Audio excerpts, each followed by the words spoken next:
What's up everybody, D-Man back. Welcome to a brand new video, and today we're going to be doing another Godzilla -1 news roundup. In this one, we're going to be talking about director Takashi Yamazaki's first interviews after Godzilla -1's release in the United States, in which he discusses the possibility of getting a sequel to that beloved film.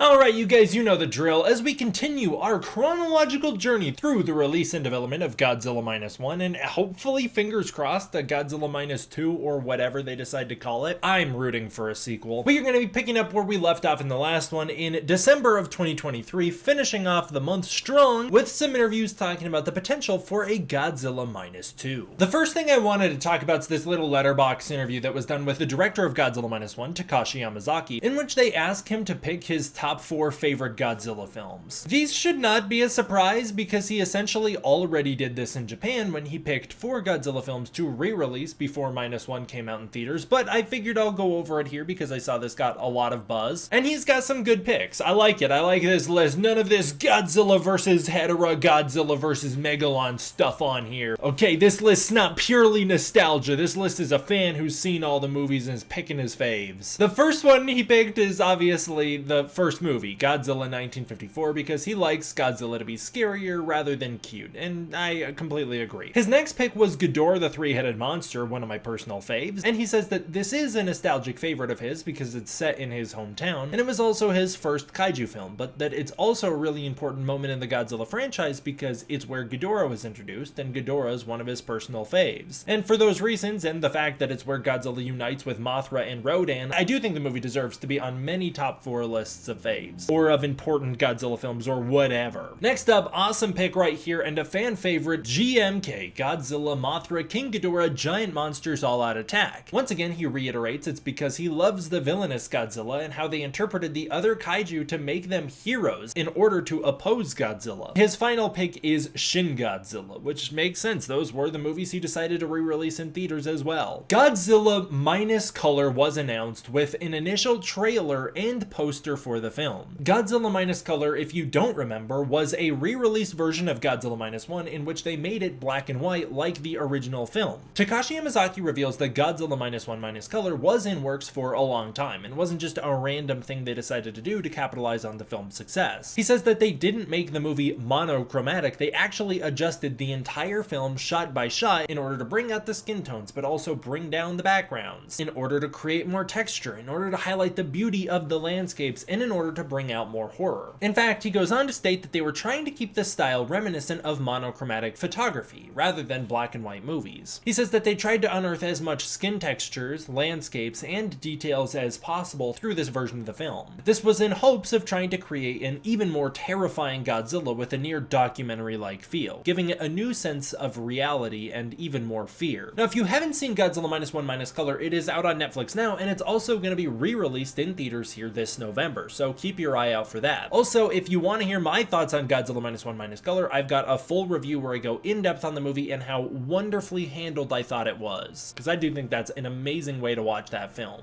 Yamazaki did an interview in which he discusses Godzilla's atomic breath, stating that his idea for the film was that it would be a Fat Man-styled implosion method explosion. His direct quote is, "The basic principle is nuclear material erupted across a long distance, condensed all at once towards its center, and once it reaches a point of critical mass, it detonates." This is obviously why Godzilla's atomic breath is as intense and powerful as it is. I've done videos calculating the size of that atomic breath, and I was actually pretty freaking accurate considering the novelization confirms my high end, where I was like, this is maybe the high end of where Godzilla's atomic breath might be. That was the accurate interpretation according to the novelization for the film, written by director Takashi Yamazaki, making it canon. I loved that use of the atomic breath. I thought it was a very poetic use of the atomic breath. I thought that it also also led to some of the greatest visuals in the entire franchise's history, and hammered home the film's anti-nuclear messages stronger than we have seen in a very long time. Yamazaki then discussed the ending of the film, in which he talked about Noriko's fate. The movie obviously ends on a kind of odd, twisted note, where Noriko is revealed to be alive, surviving the atomic breath explosion in Ginza, only to hug Shikishima, showing that she has some sort of weird Godzilla parasite inside of her. Yamazaki explains this decision, which by the way was one of the last things that they added into the movie and was not originally going to be in the film, but he explains this as stating he wanted Shikishima to be able to reunite with Noriko, but he didn't want it to be a happy ending without consequences, and that's one thing I think is really important. The reason that the ending works for me and so many others, even if people don't love the fact that she survived Ginza in the way she did, is because it is an ending with consequences, and that's really important. It's important to have consequences for your actions. He decided to let Noriko live, but with the repercussions of the film and of everybody else's actions. Godzilla is a symbol of war and nuclear weapons and the effects those have had on people, and in the film those effects have been passed on to Noriko. So Yamazaki confirms that happiness is not the only thing that awaits her in the future, and that there will be struggles ahead. He didn't want a purely happy ending, which I can understand, but he also says he's beyond the point where he wanted to have a cruel ending either. That's one of the things that I respect the most about -1, is that it's able to have a bittersweet ending where it still has consequences, but it is a happy ending overall. And I like the idea that he's not cynical and giving us a downer of an ending where it's just purely pessimistic. I like that Shikishima doesn't die. I like that Noriko doesn't die. I think that's a very earned thing. I think the characters work really hard to earn it,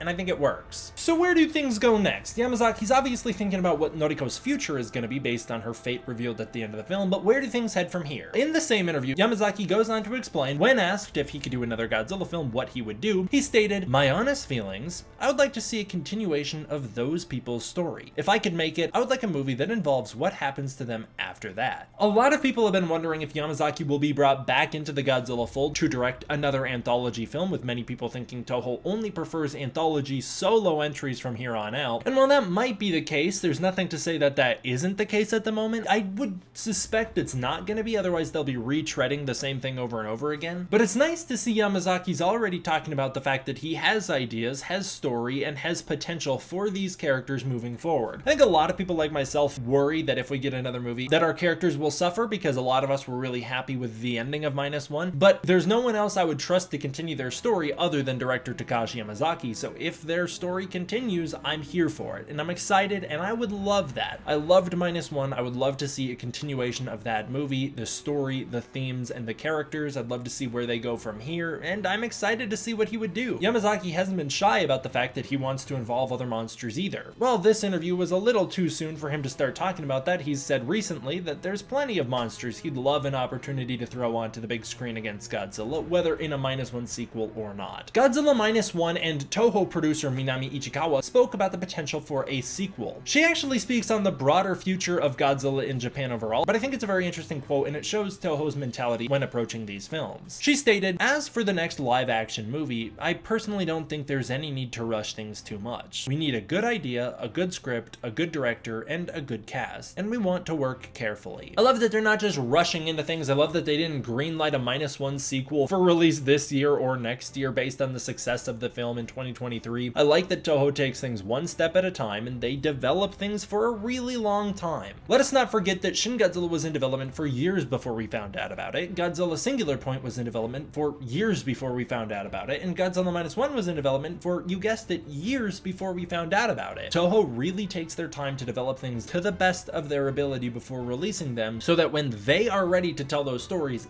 they can. They don't give themselves some artificial deadline saying, we're gonna get the movie out there by 2025, and so let's get off to the races. We need a director, we need a script, and all this stuff. They like to take things one thing at a time. Let's get the story and the script and the director first and develop it from there and see when we can release it. That's the way the movies should be made, and I'm glad to see that's the way Toho is still making them, and so I'm totally cool with not knowing when the -1 sequel is gonna come out, or if a -1 sequel is gonna come out, until they are ready to tell us. When the time comes and they reveal that it's not a -1 sequel and they've got a new Godzilla movie in the works with a new director, so be it, because I trust the process. I also don't think that rules out the idea of a -1 sequel either. Like, I wouldn't be surprised if someday we eventually got a follow-up to -1 or Shin Godzilla, even if Toho releases other films in the meantime. I just don't think that's the way they're operating over there. I think they're taking it one one thing at a time and going based on what they believe the best story and best movie to make next is gonna be, rather than what the obvious thing to do is. So I'm optimistic, and I would love to see a -1 sequel. But what about you guys? Would you like to see a -1 sequel? Would you like to see Yamazaki continue those characters' journeys, or would you like to see a brand new reboot? Tell me down below, I'd love to hear it. I'm all for a -1 sequel. I think there's so many potentials for it, and I would love to see it. Alrighty, as always, I want to give a huge thank you to my patrons over on Patreon. If you want to support the Patreon, you can use the link in the description below, where you can get early access to content, access to the Discord community, and more. Thank you all for watching. I hope you enjoyed. I will see you guys next time for the next one.